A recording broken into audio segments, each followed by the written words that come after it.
നമ്മളും കുട്ടികളും വളരണം. അവസാനം വളർന്ന് വളർന്ന് വളർന്ന് കുറെ കഴിഞ്ഞ് അവര് വളർന്നു വരുമ്പോൾ, നമ്മൾ വൃദ്ധരാകുമ്പോൾ ഒരു നല്ല സുഹൃത്തുബന്ധം വേണം. വേണ്ടേ? വേണോ വേണ്ടയോ?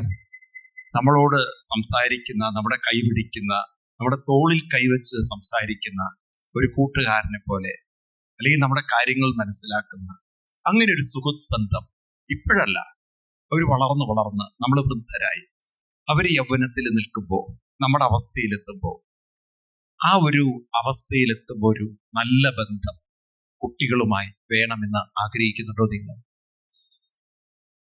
പറയൂ. ആഗ്രഹിക്കുന്നുണ്ടോ? പറയൂ. ഉണ്ട്. നമ്മളെ ഇപ്പോഴത്തെ അവരെ വളർത്തിക്കൊണ്ടുവരുന്നതിൽ പ്രായമായാൽ തിരിഞ്ഞു നോക്കുവോ? ഒന്നും മിണ്ടാത്തത്. ഇപ്പോഴത്തെ ഒരവസ്ഥയിൽ നിങ്ങൾ വളർത്തുന്ന രീതിയിൽ അവരിവിടുന്ന് നോക്കൂ, ഒട്ടുമുക്കാല് കുട്ടികളും അവർക്ക് +2 കഴിഞ്ഞാൽ കേരളത്തിൽ നിന്ന് സ്ഥലം വിടാനാണ് തോന്നുന്നത്. ആണോ? അച്ഛൻ്റെയും അമ്മയുടെയും കൂടെ നിൽക്കണമെന്നോ ഇവിടെ ഇരിക്കണമെന്നോ ആഗ്രഹമുള്ള കുട്ടികൾ കൂടുതലാണോ കുറവാണോ? പറയൂ. അപ്പൊ കുറെ കഴിഞ്ഞാൽ അവര് നമ്മളെ കൈപിടിക്കാനുണ്ടാവുമോ? എന്തോന്നും മിണ്ടാത്തത് നിങ്ങള്? എന്താ മിണ്ടാത്തത്? ഉണ്ടാകുമോ? ഉണ്ടാകുമോ? ഉണ്ടാകില്ല. ഉണ്ടാകണ്ടേ? വേണോ വേണ്ടയോ? ഇന്നല്ലെങ്കിൽ നാളെ വൃദ്ധരാവണല്ലോ, നമ്മളൊക്കെ പ്രായമാവണല്ലോ.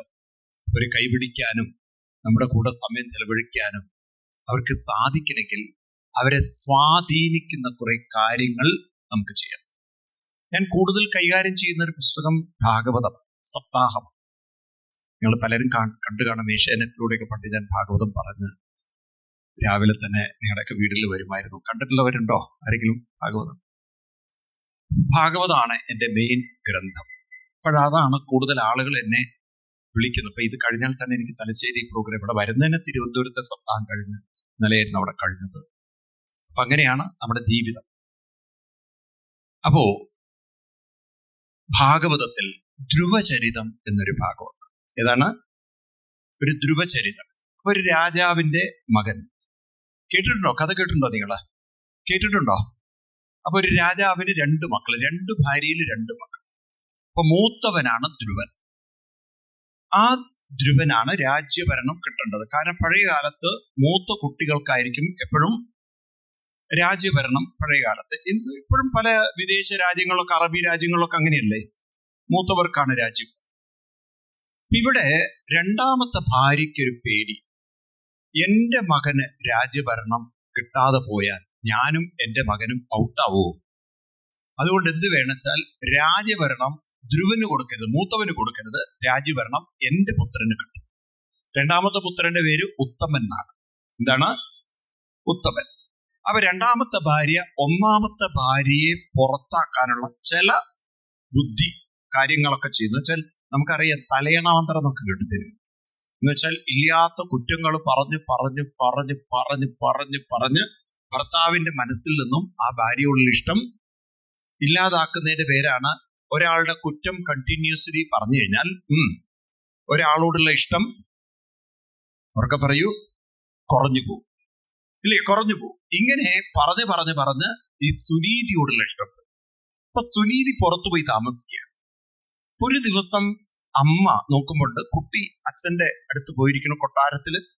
എല്ലാവരും അവിടെ ഇങ്ങനെ കൊച്ചു കുട്ടികൾ, വേറെയും അവിടുത്തെ ദാസിമാരുടെയൊക്കെ കുട്ടികൾ കളിച്ചുകൊണ്ടിരിക്കണം. അതിൻ്റെ ഇടയിൽ ഉത്തമൻ ചെന്ന് അച്ഛന്റെ മടിയിലിരുന്നു. ആ സമയത്ത് ധ്രുവനും ഒരു മോഹം അച്ഛന്റെ മടിയിലിരിക്കും. ആ ധ്രുവൻ ഇരിക്കാൻ ചെന്നപ്പോഴാണ് സുരീജി എന്ന് പറയുന്ന ഉത്തമന്റെ അമ്മ വന്ന് കുട്ടിയെ കടന്നു പിടിച്ച ഒരു ഒറ്റയേറാണ്. മാറടാ അവിടെ നിന്ന്, അവിടെ ഇരിക്കാൻ നിനക്ക് എന്താ യോഗം? അതെന്റെ മകൻ അർഹതപ്പെട്ടതാണ്. മേലാൽ അവിടെ ഇരുന്നു പോരുത്. നിനക്ക് അങ്ങനെ അവിടെ ഇരിക്കണം എന്നുണ്ടെങ്കിൽ പോയി മരിക്കടാ, എന്റെ ഗർഭത്തിൽ എന്റെ കുട്ടിയിട്ട് വാന്നൊക്കെ. ഒരു 5 വയസ്സുള്ള കുട്ടിയോ, കുട്ടിയാകെ അങ്ങനെ ഞെട്ടിത്തെറിച്ച് അച്ഛന്റെ മുഖത്തേക്ക് നോക്ക്. അച്ഛനാണെങ്കിൽ ഒരു അക്ഷരം വിടണമില്ല. കാരണം ഈ സുരീജി എന്ന് പറയുന്ന ഭാര്യ ഒരു നോട്ടം നോക്കിയാൽ ഈ രാജാവിന്റെ നാവ് ഇറങ്ങിപ്പോവും. മനസ്സിലായില്ലേ? നാവ് ഇറങ്ങിപ്പോകുന്ന അങ്ങനെയുള്ള ഭർത്താക്കന്മാരെ നമ്മൾ എന്താ പറയാ എന്ന് പറയില്ല. എന്താ പറയാ? നിങ്ങൾക്കറിയാലോ അങ്ങനെ ഒരു ഭാഷയുണ്ട് എന്നുള്ളത്. ഒരിക്കലും ക്ലാസ്സിൽ ടീച്ചർ പറഞ്ഞു, അച്ചടക്കം വേണം, അച്ചടക്കം വേണം. അച്ചടക്കം ഇല്ലാത്തോണ്ടാണ് നീയൊക്കെ ഇങ്ങനെ. നിനക്കറിയാം എന്താ അച്ചടക്കം എന്ന്? അവൻ പറഞ്ഞു അറിയാം. എന്താ അച്ചടക്കം എന്ന്?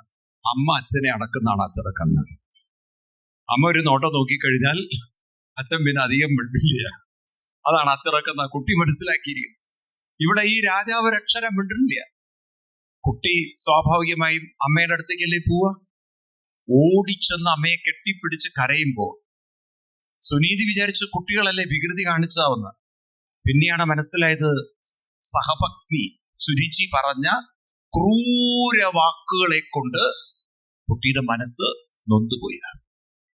ഞാൻ ചോദിക്കട്ടെ, അങ്ങനെ ഒരു സംഭവം നമ്മുടെ കുട്ടിയെ ആരെങ്കിലും വേദനിപ്പിച്ചാൽ നിങ്ങളൊരു പ്രതികാരമായിട്ട് പോവോ ഇല്ലയോ? പോവില്ല. പോവോ? എത്ര പേര് പോകുന്ന ഉറപ്പുണ്ട്? എല്ലാവരും പോവും. ദേഷ്യം വരും. എന്തിനാ എന്റെ കുട്ടിയെ എങ്ങനെ വേദനിപ്പിച്ച്, എന്തിനാ എന്റെ കുട്ടിയെ ചീത്ത വിളിച്ചത്, എന്തിനാ എന്റെ കുട്ടിയോട് ഇങ്ങനെ കാണിച്ചത് പറയൂല്ലയോ? നിങ്ങൾക്ക് എന്താ അർഹത എന്നൊക്കെ ചോദിക്കില്ലേ? ഉണ്ടോ ഇല്ലയോ? എന്നാൽ ഇവിടെ ആ ധ്രുവനെ ആ സമയത്ത് ഒരു കൗൺസിലിംഗ് ചെയ്യുന്ന സുനീതിയാണ് കാണുന്നത്. സുനീതി പറയുന്ന വരികൾ എന്താ അറിയോ? ഉണ്ണി, ആരൊക്കെ നമ്മളെ തളർത്തിയാലും നമ്മളായിട്ട് നമ്മളെ തളർത്തരുത്. നമ്മളായിട്ട് നമ്മളെ ഒരിക്കലും നമ്മൾ തോൽക്കാതിരിക്കുമ്പോൾ മറ്റുള്ളവർ തോൽക്കും. നമ്മൾ തോൽക്കുന്നിടത്താണ് മറ്റുള്ളവർ കൂടുതൽ നമ്മളെ തോൽപ്പിക്കുന്നത്. ആ അമ്മ പറയുന്ന വരികളാണ്. നമ്മൾ തോൽക്കാതിരിക്കണം. അതിന് തോൽക്കാതിരിക്കണമെങ്കിൽ എന്ത് വേണം? മറ്റൊരാളെ നമ്മൾ തിരിച്ചു ഭീഷണിപ്പെടുത്തുന്നതല്ല. തിരിച്ചു ഭീഷണിപ്പെടുത്തുന്നവര് തോൽക്കാതിരിക്കുന്നവരല്ല. ചിലപ്പോ അവരവരുടെ വിഷമം കൊണ്ടും വേദന കൊണ്ടും ദേഷ്യം കൊണ്ടും ആയിരിക്കാം, അല്ലേ? എന്നാൽ അതിനേക്കാൾ ഉപരി ഒരു പക്വതയിൽ ജീവിതത്തെ കണ്ട് ഇതൊന്നും നമ്മളെ ബാധിക്കില്ല. ആ തലത്തിലേക്ക് ഉണ്ണി മനസ്സിന് ഉയർത്തണം. അതിനെന്ത് വേണം? ഉള്ളിൽ നിറയെ ഭക്തി വേണം. അപ്പോഴാണ് ആ ഭക്തിയാണ് നമുക്ക് ശക്തിയായി മാറുന്നത്. ആ ഭക്തിയിലാണ് നമുക്ക് ശക്തി കിട്ടുന്നത്. മനസ്സിലാക്കാൻ ഇത്തിരി ബുദ്ധിമുട്ടുണ്ട്. നമ്മുടെ കുട്ടികളെ ഉണ്ടല്ലോ ശക്തിയുള്ളവരാക്കി മാറ്റണം. എന്താക്കി മാറ്റണം?